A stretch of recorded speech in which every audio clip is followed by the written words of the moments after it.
So you've just been called in for another interview. This time it's going to be with the manager's manager, the boss's boss. And you're wondering what it is that you can expect to be asked in this interview. My name is Bill Benoist. I'm a certified professional career coach here in Silicon Valley. And let me first off say congratulations. You're really nearing the end of this. You're probably one of just maybe two candidates. You might even be just the single candidate. But that hiring manager needs to get a sign off from their boss. And what is it that their boss is looking for? What they're looking for is, will you be a fit for the company, for the team, for the department?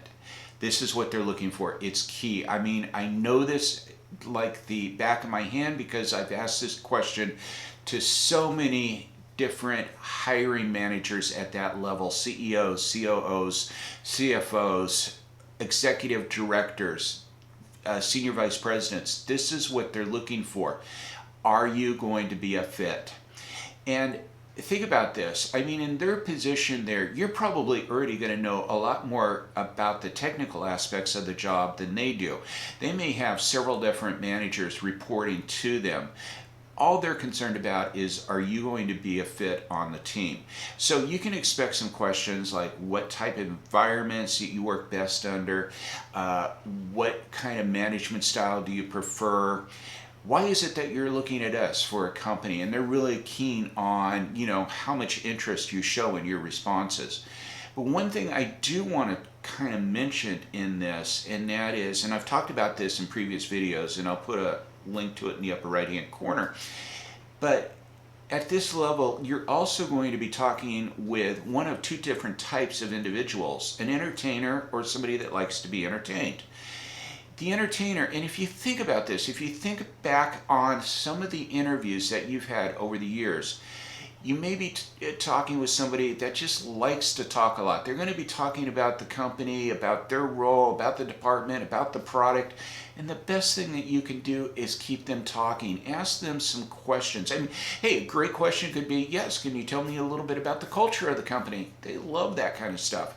Let them talk, ask them some powerful questions. You are going to stay in rapport with them. The flip side of the coin is you may be interviewing with somebody who likes to be an entertainer. Now, in this case, they may ask you, so what kind of environment do you work best in? And then you're just going to sit back and kind of listen. And the best thing that you can do in this is to really nail these questions, and using the STAR stories or the SOAR stories. And if you don't know what I'm talking about here, I'll put another link in the upper right hand corner to this that talks about how to create a SOAR or a STAR story. But a STAR is simply the situation, the task, the action, the result. The SOAR is the situation, the obstacle you may have faced, the action that you took, and the result. These are really important, and you want to have these stories so you can really talk about this. That's going to get you into rapport with those individuals that are, what I would say, the people that like to be entertained. And again, I'm sure that as you think back about this, over the course of the years that you've interviewed before, you have both kinds out there. And there's ways to, go ahead and take care of both of those. But the main thing is this: you're going in for the interview. They want to know, are you going to be a fit for the team, for the company, for the department? And one final note on this before I end this video is that this works both ways as well.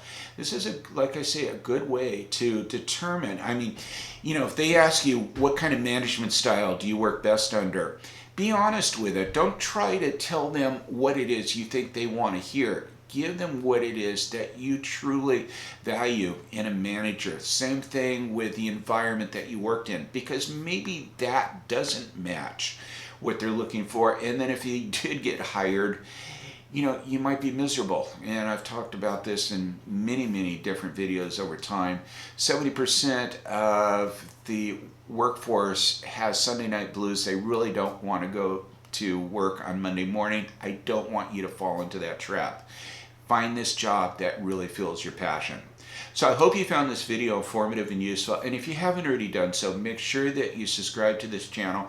Hit that bell notification as I do upload new career tips and strategies every Tuesday, and I would hate for you to miss anything. Thanks a lot for stopping by, and I will see you next week.